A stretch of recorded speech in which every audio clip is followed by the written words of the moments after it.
Bonjour, je m'appelle Marc Poirot, je dirige avec Sandrine l'équipe Métabolisme du cholestérol et innovation thérapeutique, qui est une équipe du Centre de recherche en cancérologie de Toulouse, équipe qui est une unité mixte de recherche, INSERM, Université de Toulouse. Je suis donc de formation, je suis chimiste et biologiste.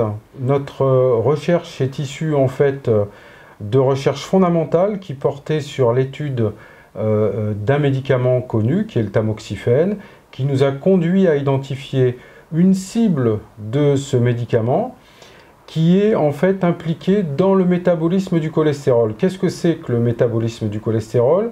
C'est la transformation chimique du cholestérol qui va produire un certain nombre de substances qu'on a pu identifier et caractériser. Donc le cholestérol, c'est un lipide qui est largement connu et qui est impliqué dans certaines pathologies comme les maladies cardiovasculaires. Eh bien nous, on a pu caractériser l'existence de dérégulation de la transformation du cholestérol dans les cancers du sein en particulier, puisqu'on a pu observer qu'il était transformé d'une façon particulière dans le sein normal et que cette transformation disparaissait dans le cancer du sein au profit de la production d'un autre dérivé du cholestérol qui a des propriétés promoteurs de tumeurs.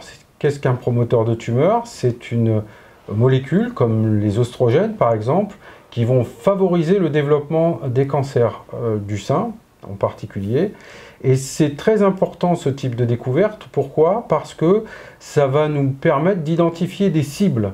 Et ces cibles vont permettre de développer des candidats médicaments qui seront peut-être les traitements de demain. Nos recherches en fait sont des recherches de très haut niveau.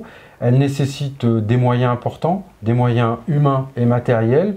Notre labellisation nous a permis d'obtenir des moyens de fonctionnement, c'est-à-dire comment avoir les moyens pour réaliser notre expérimentation. On attend aussi des retours par rapport à des soutiens humains, c'est-à-dire avoir des bourses pour nos étudiants de façon à pouvoir les faire participer au développement de ces recherches et leur apporter des formations originales, puisqu'on fait une recherche originale qui leur permettront aussi de pouvoir poursuivre par eux-mêmes en utilisant tous les concepts qu'ils auront pu voir dans nos laboratoires et la mise en place dans d'autres laboratoires des technologies qu'on développe ici.